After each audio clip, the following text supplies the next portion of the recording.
Magkakasuhay na aksidente sa tinampo na irehistro sa pirang probinsya sa Kabikolan. Human error, iyo ang kadaklan sa nagiging kausa kan mga aksidente sa tinampo na nairirehistro sa man iba-ibang lugar sa rehiyon paglaog kan taong 2024. Tutukan sa report ni Jessica Kalinog. Haros day na subot mamati kan 21 anyos na pahinanteng inian sa iyang tuong bitis kani-rescue kan mga kabuhan kan MDRRMO Pili. Ini makalihis na sa indang piglulunada na truck, aksidenteng makabangga sa kudal kan sarong-harong sa may sitio Uyapos, Barangay Himaaw, Pili, Camarines Sur. Maalas 4 ng hapon kan Pebrero 15. Nadanyaran man pati ang haraning poste kan kuryente. Human error yung yung nangyari. Parang nakatulog yung driver.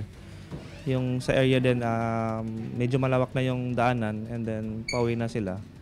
So human error talaga yung nangyari na yung steering wheel nila. Kaya bumangga sila dun sa poste po. Pareho pigdara sa ospital ang driver asin pahinante para sa magkakanigong atensyon medikal. Sa Sorsogon City, natungka na subuot ang driver kan sarong truck nagikan sa banwaanin Pili, Camarines Sur kan pigbabaybay kainian pakurbadang porsyon kan barangay Buhatan.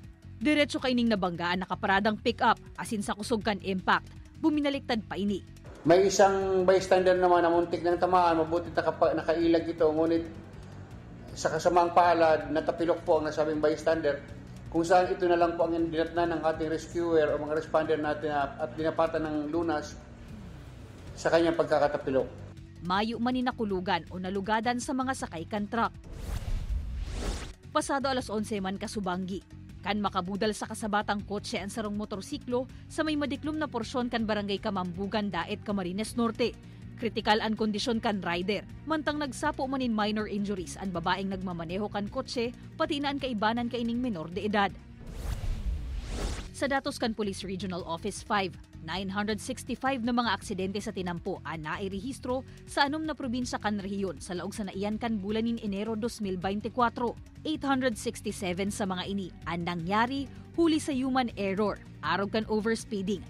Nakainom ang driver asin iba pa, nganing makalikay sa aksidente. Sigun sa pulisya, syertohon pirmi na nasa tamang kondisyon ang nagmamaneho kan lunadan.